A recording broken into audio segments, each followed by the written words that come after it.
जय हिंद दोस्तों, मैं हूं आपका दोस्त के बी और डेली करंट अफेयर्स के एक नए वीडियो में आप सभी का स्वागत है। तो आज के इस वीडियो में हम 11 सितंबर 2020 से जो भी महत्वपूर्ण प्रश्न आपकी परीक्षाओं में पूछे जा सकते हैं उन सभी प्रश्नों को डिस्कस करेंगे। तो चलिए कल के प्रश्नों के उत्तर के साथ में आज के इस वीडियो की शुरुआत करते हैं। प्रोजेक्ट डिजाइन कंपनी जिसका नाम है कैलिडोस्कोप, तो इसका अधिग्रहण किस कंपनी ने किया है? तो ध्यान रखिएगा, जो हमारे यहाँ की आईटी कंपनी है इन्फोसिस, उसके द्वारा कैलिडोस्कोप कंपनी का अधिग्रहण किया गया है। किस राज्य के द्वारा ई फाइलिंग कंज्यूमर कंप्लेंट सिस्टम को लॉन्च किया गया? तो दिल्ली राज्य की सरकार यानी कि वहाँ के सीएम अरविंद केजरीवाल जी के द्वारा ई फिलिंग कंज्यूमर कंप्लेंट सिस्टम को लॉन्च किया गया है। खाड़ी के किस देश के द्वारा पितृत्व अवकाश देने की घोषणा की गई? तो जिस प्रकार से जब किसी महिला के द्वारा बच्चे को जन्म दिया जाता है तो उस समय उसे मातृत्व अवकाश मिलता है, तो अब संयुक्त अरब अमीरात यानी कि यूएई ने ये प्रोविजन कर दिया है कि अगर कोई भी व्यक्ति बाप बनने वाला होगा यानी कि पिता बनने वाला होगा तो उसे पितृत्व अवकाश दिया जाएगा। किसके द्वारा 9 राज्यों में 22 बांस समूहों का उद्घाटन किया गया? तो ये जो 22 बांस के समूह हैं इनका उद्घाटन किया है हमारे कृषि और किसान कल्याण मंत्री नरेंद्र सिंह तोमर जी ने। और फिर है राज्यसभा में अस्थाई समिति जो होती है उसका नया कार्यकाल कितने वर्षों का किया गया? तो ध्यान रखिएगा, अभी तक हमारी राज्यसभा में जो अस्थाई समिति थी इसका कार्यकाल था 1 वर्ष का, लेकिन अब इसको बढ़ा करके 2 वर्षों का कर दिया गया है। तो कल जो भी प्रश्न मैंने पूछे थे सारे बिल्कुल नए प्रश्न थे और काफ़ी सारे लोगों ने इन प्रश्नों का सही उत्तर दिया। इसका मतलब अब आप प्रश्नों को खोजने में धीरे धीरे करके सक्षम हो रहे हैं और मेरा मुख्य रूप से उद्देश्य है आपको एम्पावर करना, यानी कि आप इस प्रकार से अपने आप को बनाएं कि किसी के ऊपर आपको डिपेंड रहना ना पड़े।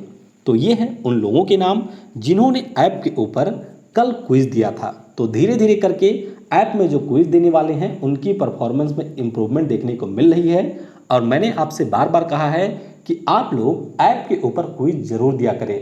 सबसे ज़रूरी बात यहाँ पर ध्यान रखिएगा कि जब आप पहली बार किसी भी प्रकार का क्विज देते हैं या मॉक टेस्ट देते हैं तो वहाँ पे आपकी परफॉर्मेंस उतनी अच्छी नहीं होती है और ज़्यादातर लोग 2 से 3 बार मॉक देने के बाद में मॉक देना बंद कर देते हैं। इसीलिए आपके लिए ये ज़रूरी है कि रेगुलर बेसिस पर आप लोग यहाँ पर क्विज दिया करें, जिससे आपकी परफॉर्मेंस काफ़ी ज़्यादा इम्प्रूव हो जाएगी। और अगर आपको इस वीडियो की पीडीएफ डाउनलोड करनी है तो आज आपको नीचे लिंक मिल जाएगी, वहाँ से आप डायरेक्ट इसको डाउनलोड कर सकते हैं, यानी कि वहाँ से आप पीडीएफ को जनरेट कर सकते हैं या फिर इसकी जो पीडीएफ है वह आपको टेलीग्राम पर केवी गुरुजी के ऊपर भी मिल जाएगी। तो वहाँ से भी आप पीडीएफ को डाउनलोड कर सकते हैं और ऐप के लिए आपको डिस्क्रिप्शन में लिंक मिलेगी, वहाँ से आप ऐप को डाउनलोड कर सकते हैं। तो चलिए पहले प्रश्न के साथ में आज के इस वीडियो की शुरुआत करते हैं। भारतीय बैंकिंग संस्थान द्वारा जारी, यानी कि बात हो रही है इंडियन बैंकिंग एसोसिएशन की, तो इन्होंने अभी ईज 2.0 इंडेक्स जारी किया। तो इस इंडेक्स में कौन सा बैंक रहा है पहले स्थान पे? तो बैंक ऑफ बड़ौदा ये हमारा रहा है पहले स्थान पर। तो इस प्रश्न का ऑप्शन सी करेक्ट होगा। तो सबसे पहले ये समझते हैं कि ये ईज 2.0 इंडेक्स है क्या। तो ये इसका दूसरा संस्करण था, यानी कि 2018 में पहली बार इसको लॉन्च किया गया था और इसका पूरा नाम है enhanced access and service excellence 2.0 report. यानी कि इस रिपोर्ट में जो भी हमारे सार्वजनिक क्षेत्र के बैंक हैं उनकी परफॉर्मेंस को मेजर किया जाता है और यहाँ पर इस प्रकार से रिपोर्ट को बनाया जाता है जिससे सार्वजनिक बैंक की आपस में एक प्रतियोगिता बनी रहे और वे एक दूसरे से सीख करके अपने आप को और बेहतर बना सकें। तो बैंक ऑफ बड़ौदा पहले स्थान पे रहा, स्टेट बैंक ऑफ इंडिया ये रहा दूसरे स्थान पे और ओरिएंटल बैंक ऑफ कॉमर्स यहाँ पर रहा है तीसरे स्थान पर। बात करते हैं बैंक ऑफ बड़ौदा की, तो ध्यान रखिएगा इसकी स्थापना 20 जुलाई 1908 को हुई थी। मुख्यालय है इसका बड़ोदरा में और इसके अभी एमडी और सीईओ बन गए हैं संजीव चड्ढा और इसके अध्यक्ष कौन हैं? तो हसमुख आधिया इसके अध्यक्ष हैं, जो कि गुजरात सेंट्रल यूनिवर्सिटी के चांसलर भी हैं। अगला प्रश्न है, अंतर्राष्ट्रीय पुरुष फुटबॉल में 100 गोल करने वाले विश्व के दूसरे फुटबॉलर कौन बने हैं, यानी कि who became the second soccer player in the world to score 100 goals in international men's football. तो ये आपके हैं क्रिस्टियानो रोनाल्डो। तो इस प्रश्न का ऑप्शन डी करेक्ट होगा।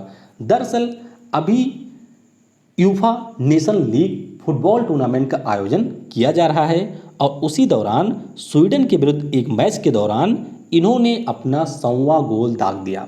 165वां इनका मैच था और उसी के दौरान इन्होंने 100 गोल यहाँ पर कर दिए हैं। तो ध्यान रखिएगा, अंतर्राष्ट्रीय स्तर पर अगर हम लोग पुरुष फुटबॉल खिलाड़ियों की बात करते हैं तो पहली बार 100 गोल का रिकॉर्ड बनाया था ईरान के अली दाई ने। तो इनके नाम पर पुरुषों के वर्ग में 109 गोल का रिकॉर्ड है। और अगर आपको ध्यान हो तो इसी वर्ष की शुरुआत में मैंने आपको बताया था कनाडा की क्रिस्टीन सिंक्लेयर के बारे में। ये खास क्यों है? क्योंकि पूरे अंतर्राष्ट्रीय स्तर पर अगर हम महिलाओं और पुरुषों को मिला लेते हैं तो सबसे ज़्यादा गोल किया गया है क्रिस्टीन सिंक्लेयर के द्वारा। इन्होंने कुल मिलाकर के 186 गोल किए हैं। तो आपको ध्यान रखना है कि पुरुषों में सबसे ज़्यादा किया है अली दाई ने, महिलाओं में सबसे ज़्यादा किया है क्रिस्टीन सिंक्लेयर ने, और अभी क्रिस्टियानो रोनाल्डो पहुंच गए हैं दूसरे स्थान पर जिन्होंने 100 गोल अभी तक किया है। इसमें हमारे भारतीय टीम के जो कप्तान हैं सुनील छेत्री, ये भी हैं 10वें स्थान पर। तो आपको बताना है इन्होंने अभी तक कुल मिलाकर के कितने गोल किए हैं। अगला प्रश्न है, किस बैंक ने जैविक कपास उत्पादकों के लिए सफल योजना शुरू करने की घोषणा की है? तो ये घोषणा की है भारत के सबसे बड़े बैंक यानी कि स्टेट बैंक ऑफ इंडिया ने। तो इस प्रश्न का ऑप्शन ए करेक्ट होगा। तो स्टेट बैंक ऑफ इंडिया ने ये कहा है कि हम लोग एक नई स्कीम की शुरुआत करेंगे और इस स्कीम का नाम होगा सफल, यानी कि safe and fast agriculture loan. तो जो भी जैविक कृषि से संबंधित किसान हैं जिनके द्वारा कपास का उत्पादन किया जाता है उनको स्टेट बैंक ऑफ इंडिया के द्वारा आर्टिफिशियल इंटेलिजेंस और मशीन लर्निंग का उपयोग करके, यानी कि ये जो आधुनिक टेक्नोलॉजी है उसका उपयोग करके लोन को सैंक्शन किया जाएगा। तो ध्यान रखिएगा, स्टेट बैंक ऑफ इंडिया ने इसकी शुरुआत की है कपास के मुख्य रूप से किसानों के लिए। स्टेट बैंक ऑफ इंडिया की बात करें तो ये हमारे देश का सबसे बड़ा बैंक है, ये आपको ध्यान रखना है। राष्ट्रीयकृत हुआ था यानी कि नेशनलाइज हो गया था ये 1955 में। मुख्यालय इसका है मुंबई में। अध्यक्ष इसके हैं रजनीश कुमार और एमडी इसमें है 4। कौन? अश्विनी भाटिया हैं। इसके अलावा अरिजीत बसु हैं, एस के शेट्टी हैं यानी कि चल्ला श्रीनिवासलू शेट्टी, और एक आपके हैं दिनेश खारा। और ऐसा मुमकिन है कि दिनेश खारा इसके अगले अध्यक्ष भी बन जाए। स्टेट बैंक ऑफ इंडिया की बात करें तो 2-3 पॉइंट इनसे आपको और ध्यान रखना है, जैसे कि इन्होंने किसान क्रेडिट कार्ड रिव्यू ऑप्शन की शुरुआत की है और जो आपका एसएमएस शुल्क है उसको इन्होंने माफ़ कर दिया है, और जो न्यूनतम बैलेंस मेंटेन न रखने पर हमारे जो भी ग्राहक थे उनके ऊपर फाइन लगता था उस फाइन को भी स्टेट बैंक ऑफ इंडिया के द्वारा कोविड-19 के मद्देनज़र माफ़ कर दिया गया है। अगला प्रश्न है, नेशनल स्कूल ऑफ ड्रामा के नए अध्यक्ष के पद पर किसे नियुक्त किया गया? तो बीजेपी के सांसद हैं परेश रावल और इन्हीं को अब नेशनल स्कूल ऑफ ड्रामा का नया अध्यक्ष नियुक्त कर दिया गया है। तो इस प्रश्न का ऑप्शन बी करेक्ट होगा। तो नेशनल स्कूल ऑफ ड्रामा के बारे में सबसे पहले आप थोड़ा सा जान लीजिए। ये हमारा संस्कृति मंत्रालय के अंतर्गत एक स्वायत्त संस्थान है, यानी कि ऑटोनॉमस बॉडी है। संगीत नाटक अकादमी के द्वारा 1959 में इसकी स्थापना की गई थी।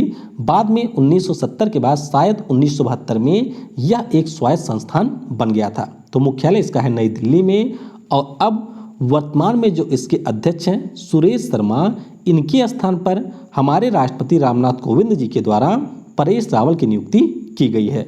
और नेशनल स्कूल ऑफ ड्रामा काम क्या करता है? तो ये हमारे देश में जो भी थिएटर प्रशिक्षण होते हैं उनके लिए एक अग्रणी संस्थान है, यानी कि यहाँ पर बहुत सारे अभिनेता और अभिनेत्रियों ने अभिनय सीखा हुआ है। सितंबर 2020 में किसके द्वारा पीएम मत्स्य संपदा योजना का शुभारंभ किया गया? तो इसका शुभारंभ किया है नरेंद्र मोदी, जो कि वर्तमान में हमारे पीएम हैं। तो इस प्रश्न का ऑप्शन ए करेक्ट होगा। तो पहले आइए समझते हैं पीएम मत्स्य संपदा योजना है क्या। तो भारत सरकार के द्वारा इस योजना की घोषणा की गई थी और इस योजना को अगले 5 वर्षों तक चलाया जाएगा। यानी कि जो हमारा ये करंट वित्तीय वर्ष है 2020-21 का, इससे लेकर के 2024-25 तक इसको चलाया जाएगा और सरकार के द्वारा इसके लिए कुल मिलाकर के 20,050 करोड़ रुपए का बजट भी आवंटित किया गया है। अब इसमें होगा क्या, तो जो भी हमारे मछली उगाने वाले किसान हैं, यानी कि जिनके द्वारा मछलियों की खेती की जाती है, या जो हमारे मछुआरे हैं, उनकी यहाँ पर मदद की जाएगी सरकार के द्वारा। सरकार का ये भी टारगेट है कि हम लोग अपने देश में मछली उत्पादन जो है उसको 2024-25 तक 70 लाख टन तक पहुँचा देंगे, ये इन्होंने टारगेट रखा है। साथ ही साथ जिस प्रकार से किसानों की आय को दोगुना करने का टारगेट 2022 रखा गया है, उसी प्रकार से जो भी मछुआरे हैं या फिर मछली उत्पादन से संबंधित किसान हैं, उनकी भी आय को दोगुना करने का लक्ष्य रखा गया है। पीएम के द्वारा इसी दौरान ई गोपाला नाम का एक ऐप भी लॉन्च किया गया। और ध्यान रखिएगा, पीएम के द्वारा बिहार के मधेपुरा में इसी के दौरान फिश मिडफील्ड इकाई और फिश फीड मिल इकाई और फिश ऑन व्हील्स भी लॉन्च किया गया है। तो ये सारे लॉन्च किए गए पीएम के द्वारा। और पीएम के बारे में मैंने आपको कल ही बताया था कि इन्होंने राजस्थान में एक गेट का भी उद्घाटन किया है। अगला प्रश्न है, किस देश ने फेक न्यूज पर अंकुश लगाने के लिए असोल चीनी यानी कि रियल शुगर नामक एक विशेष अभियान की शुरुआत किया है? तो ये अभियान शुरू किया है बांग्लादेश ने। तो इस प्रश्न का ऑप्शन सी करेक्ट होगा। तो सोशल मीडिया आपको पता ही होगा कि इस पे जितनी ज़्यादा अच्छी न्यूज़ होती हैं उससे कहीं ज़्यादा फेक न्यूज़ यहाँ पर आपको देखने को मिलती हैं। और जो भी हमारे अफवाह होते हैं वह भी सारे सोशल मीडिया के माध्यम से ही प्रसारित होते हैं। तो बांग्लादेश इससे काफ़ी ज़्यादा परेशान है, समय समय पर इसके द्वारा स्टेप लिए ही जाते रहे हैं। और अब इन्होंने असोल चीनी नाम के एक विशेष अभियान की शुरुआत की है, जिसके अंतर्गत सोशल मीडिया पे जो भी अफवाह होगी या जो भी नकली समाचार होगा उसके बारे में इनके द्वारा चेकिंग की जाएगी।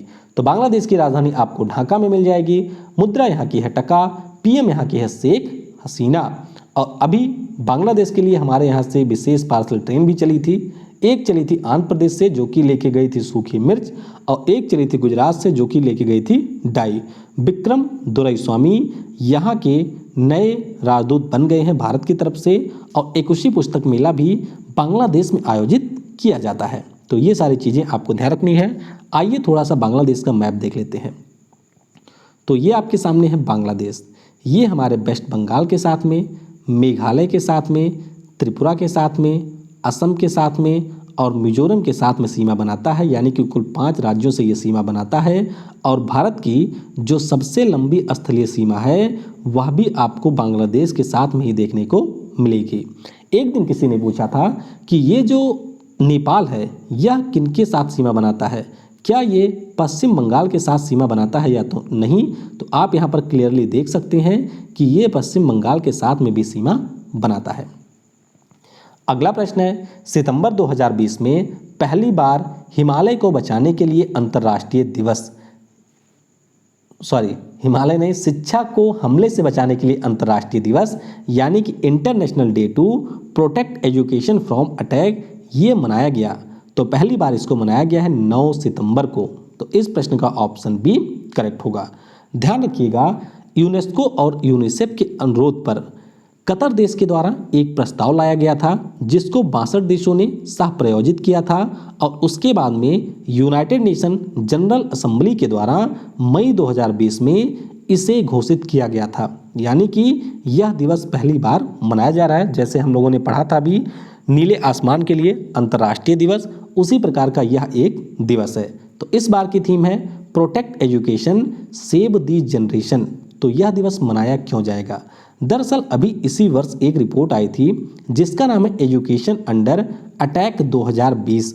और रिपोर्ट में बताया गया कि हमारे देश में यानी कि पूरे वैश्विक स्तर पर 2015 से लेकर के 2019 के बीच में जो भी दुनिया भर में स्कूल हैं उनमें 11,000 से ज़्यादा हमले हुए हैं।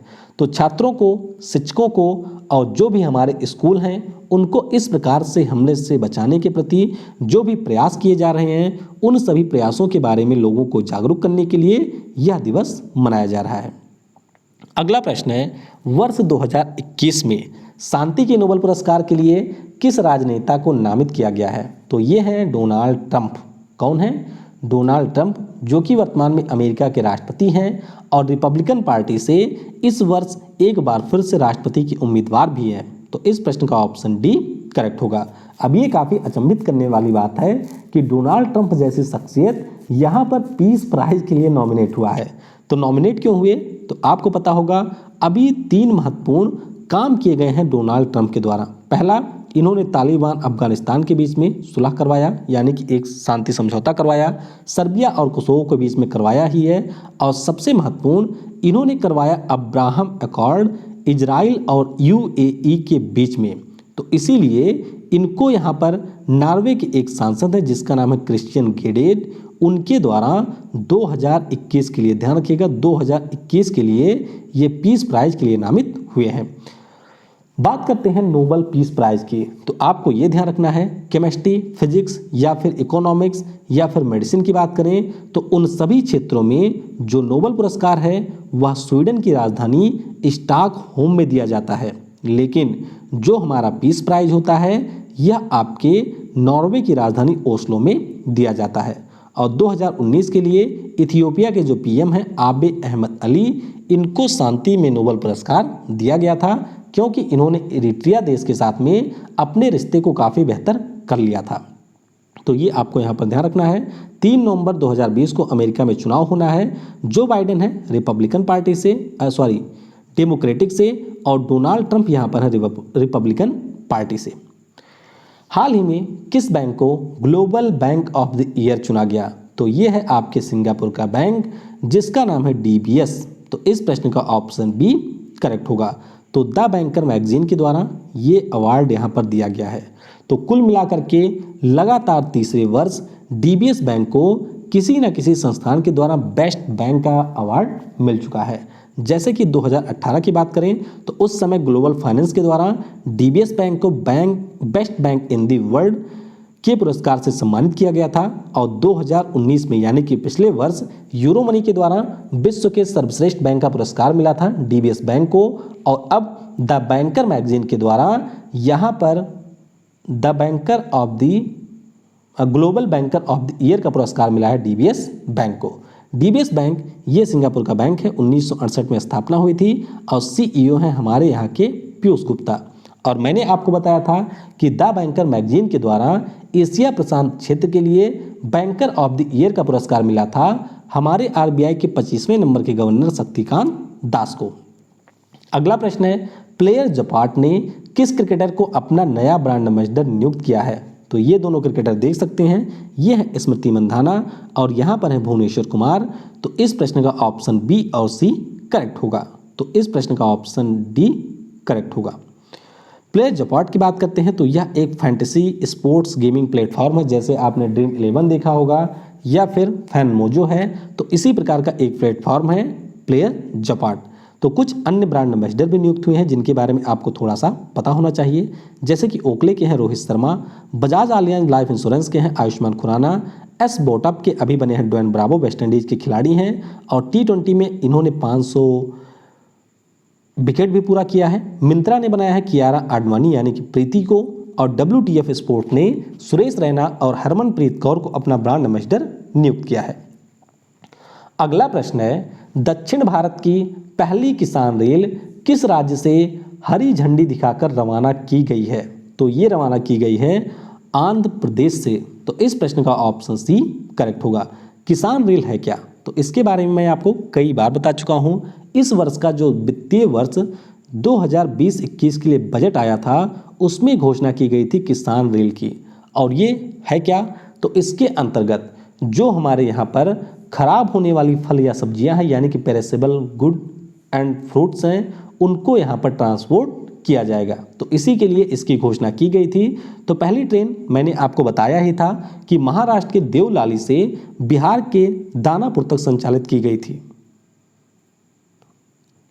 और अब यहाँ पर दक्षिण भारत की जो पहली रेल है उसको CM जगन मोहन रेड्डी आंध्र प्रदेश के और कृषि मंत्री नरेंद्र सिंह तोमर के द्वारा आंध्र प्रदेश के अनंतपुर से दिल्ली के आदर्श नगर रेलवे स्टेशन के लिए रवाना किया गया है। तो ये आपको ध्यान रखना है। आंध्र प्रदेश की बात करते हैं तो कल ही इनके बारे में हमने पढ़ा था कि YSR पोषण अभियान और YSR संपूर्ण पोषण प्लस योजना की इनके द्वारा शुरुआत की गई है। भारत सरकार के द्वारा जो state business reform action plan report आई थी उसमें आंध्र प्रदेश रहा था पहले स्थान पे, और जो साक्षरता के ऊपर रिपोर्ट आई नेशनल स्टैटिस्टिकल ऑफिस की उसमें आंध्र प्रदेश रहा है सबसे निचले पायदान पे। इनके द्वारा 1 से लेकर के 8 तक अंग्रेजी भाषा को शिक्षा का माध्यम बनाने के लिए बिल लाया गया था, जिसके ऊपर हाई कोर्ट ने रोक लगाई थी और अब सुप्रीम कोर्ट के द्वारा भी इसके ऊपर रोक लगा दी गई है। भारत का जो पहला बल्क ड्रग पार्क है उसका भी निर्माण किया जा रहा है आंध्र प्रदेश में। तो ये सारी चीज़ें आपको ध्यान रखनी है। आंध्र प्रदेश की राजधानी आपको अमरावती में मिलेगी। राज्यपाल बीबी हरिचंदन हैं। मुख्यमंत्री हैं जगन मोहन रेड्डी। इनकी पार्टी है YSR कांग्रेस। लोकसभा में 25, राज्यसभा में 7, विधानसभा में 119 सीटें हैं। मुख्य न्यायाधीश हैं JK माहेश्वरी। उच्च न्यायालय है इनका अमरावती में। राष्ट्रीय पार्क आपको मिल जाएंगे 3, पापीकोंडा, श्री वेंकटेश्वर और राजीव गांधी राष्ट्रीय उद्यान। एकमात्र टाइगर रिजर्व है नागार्जुन सागर श्रीशैलम। बायोस्फीयर की बात करते हैं तो एक ही है शेषाचलम बायोस्फीयर रिजर्व। मंदिर यहाँ पर आपको एक बहुत ही फेमस मिलेगा जो कि है तिरुपति बालाजी का, और एक एलिफेंट रिजर्व है यहाँ पर जिसका नाम है रायला एलिफेंट रिजर्व। अगला प्रश्न है सीपेट द्वारा किस राज्य में centres for skilling and technical support केंद्र स्थापित किए जाएंगे? तो ये आपके स्थापित होंगे 2 राज्यों में, एक तो है बिहार, दूसरा है उत्तर प्रदेश। तो इस प्रश्न का ऑप्शन ए यानी कि बी और सी करेक्ट होगा। बात करते हैं सबसे पहले कि ये जो centre for skilling and technical support है इसका काम क्या होगा। तो हमारे देश के 1000 युवाओं को पेट्रोकेमिकल या फिर जो भी इससे संबंधित उद्योग हैं उनमें रोजगार के लिए यहाँ पर प्रशिक्षण दिया जाएगा। साथ ही साथ उनको डिप्लोमा भी दिया जाएगा, उनका कौशल विकास किया जाएगा जिससे वह लोग रोजगार के लायक बन सके। तो central institute of petrochemical engineering and technology के द्वारा उत्तर प्रदेश के वाराणसी जिले में और बिहार के भागलपुर जिले में इस प्रकार के 2 केंद्रों की स्थापना की जाएगी। बात करते हैं यहाँ पर सीपेट की। तो ध्यान रखिएगा ये हमारे रसायन और उर्वरक मंत्रालय के अंतर्गत एक स्वायत्त अनुसंधान और प्रशिक्षण संस्थान है, यानी कि यह शोध भी करता है और इसके द्वारा लोगों को प्रशिक्षण भी दिया जाता है। रसायन और उर्वरक मंत्री कौन है? तो ये आपके हैं DV सदानंदा गौड़ा।